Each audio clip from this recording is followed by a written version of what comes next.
Welcome to IT Free Training. This video continues on from where the last video left off, looking at the groups that are available in Active Directory. In the last video, I looked at the Active Directory groups that are available to domain controllers. In this video, I will look at the default domain groups that exist in Active Directory listed here.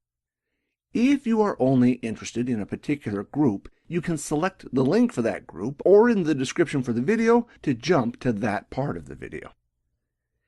In any domain environment, you will want to use the default groups created in Active Directory where possible. Doing so only makes administration of your domain a lot simpler.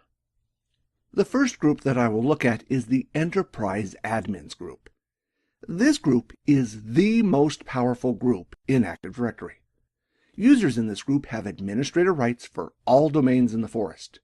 There is also configuration information stored in the Active Directory database that only the Enterprise Admins group has access to.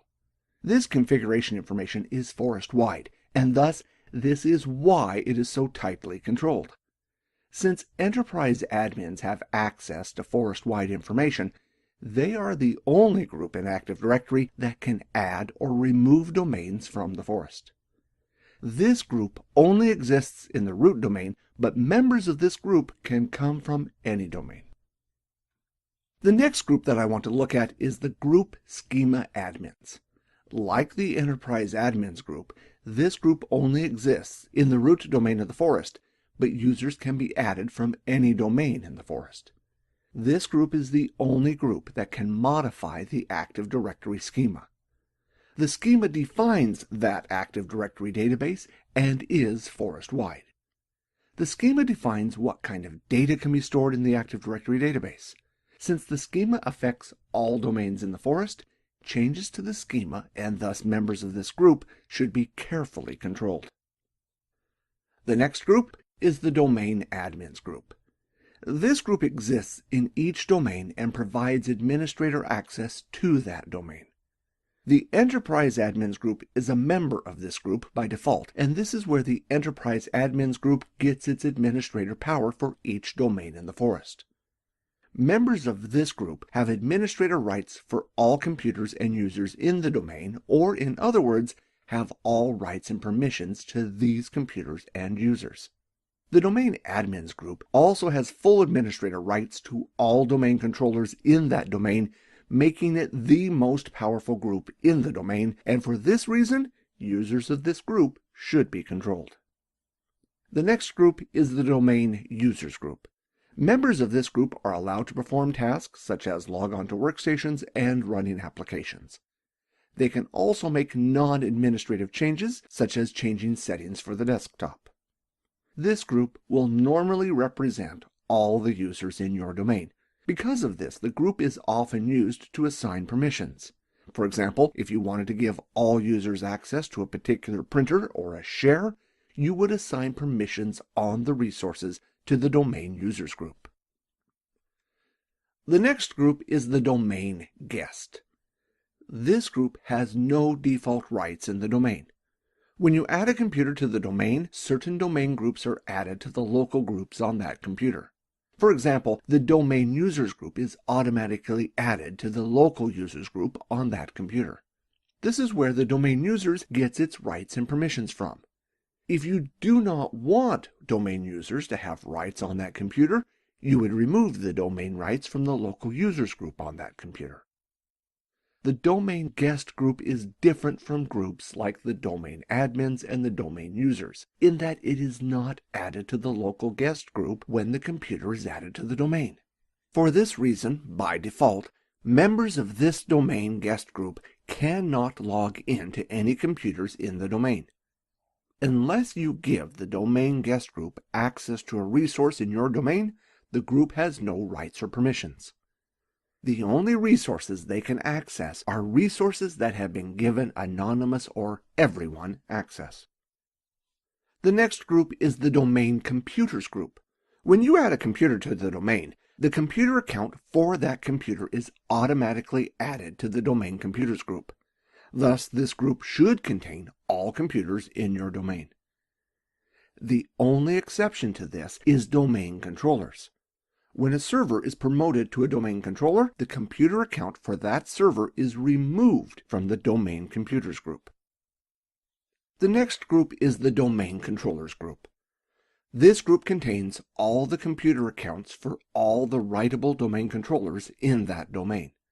This group does not contain computer accounts for read-only domain controllers. When you promote a server from a server to a domain controller, the computer's account is moved from the domain computers group to the domain controllers group. The next group is read-only domain controllers. Windows Server 2008 supports the ability to have a read-only copy of the Active Directory database stored on a domain controller. Later in this course, I will cover read-only domain controllers in more detail.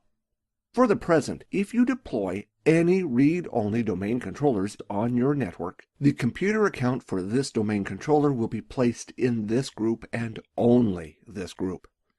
It will not be put in the domain computers group or the domain controllers group. The next group is enterprise read-only domain controllers. This group only exists in the root domain and is empty by default. Even if you promote a server to a read-only domain controller that exists in the root domain, the computer account for that server will not be added to this group. If you upgraded your domain from Windows Server 2003, depending on how you upgraded the domain, this group may not exist. If it does not exist, it will be created when you deploy your first read-only domain controller. The next group is Allowed RODC Password Replication Group. The passwords for the members of this group will be cached on read-only domain controllers. A read-only domain controller does not replicate the password attribute for a user account. This adds additional security because if the domain controller is stolen, the passwords will not be stored on the domain controller. The problem with this approach is that if you have users that regularly authenticate off that domain controller and the link between the read-only domain controller and a regular domain controller is down, the user will not be able to be authenticated.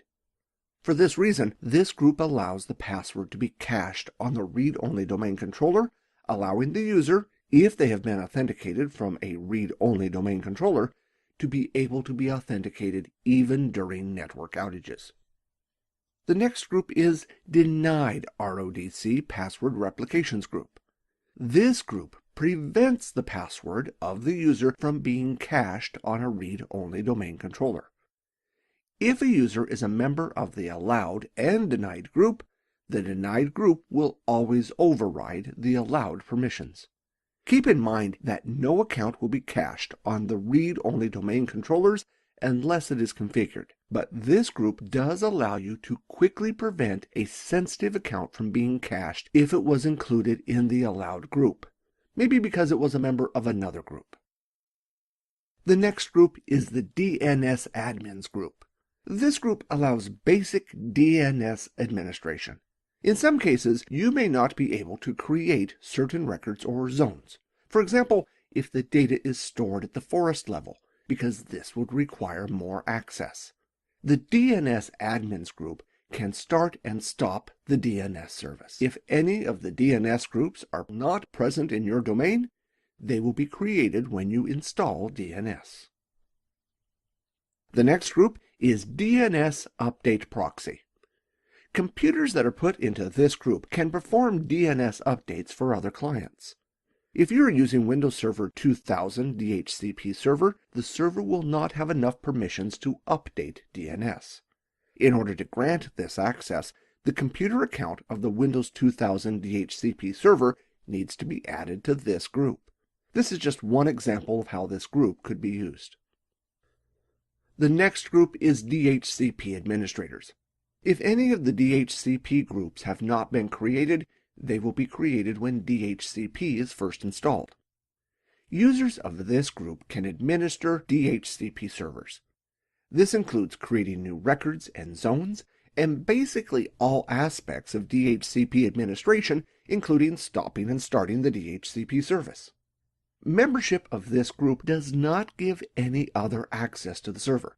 For example, if DNS were installed on the server, being a member of this group would not give you access to the DNS server, even if a DNS record was dynamically created by the DHCP server for a client. Also, being a member of the group does not give you the ability to authorize the DHCP server in Active Directory. Before a DHCP server can be used on the network, it needs to be authorized in Active Directory. Being a member of this group does not give you enough access to do this. The next group is DHCP users. This group gives the user read-only access to the DHCP server. A user in this group can read the configuration of the DHCP server and also the records created in the DHCP server. However, they cannot make any changes. The next group is Group Policy Creator Owners. This group allows the user to modify group policy in the domain. The administrator is automatically a member of this group. The group has a lot of power, so you should be careful whom you put in this group. The next group is Cert Publishers.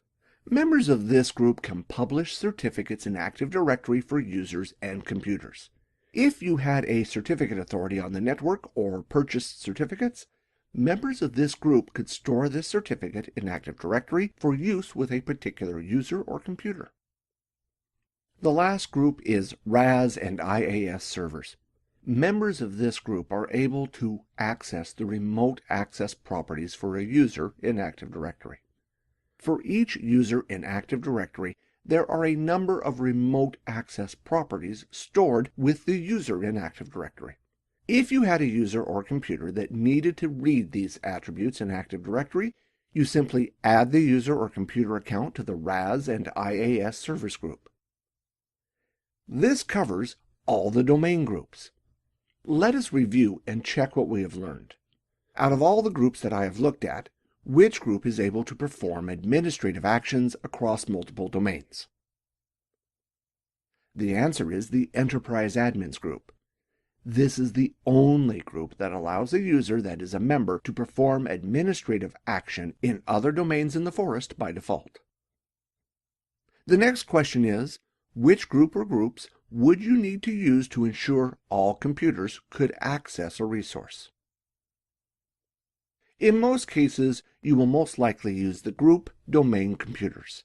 This contains every computer in the domain, including servers. However, it does not include domain controllers. If you want to include domain controllers, you will also need to add the Domain Controllers group. If you are using read-only domain controllers, you will also need to add the read-only domain controllers group. These three groups contain all the computer accounts for the domain. Well, that is it for all the domain groups in Active Directory. In the next video, I will look at special identities in Windows. These are similar to groups as they can be assigned to a resource to grant or deny access. However, unlike a group, you cannot make users a member of a special identity. Membership is determined by authentication or the type of the connection. I hope you found this video useful, and thanks for watching.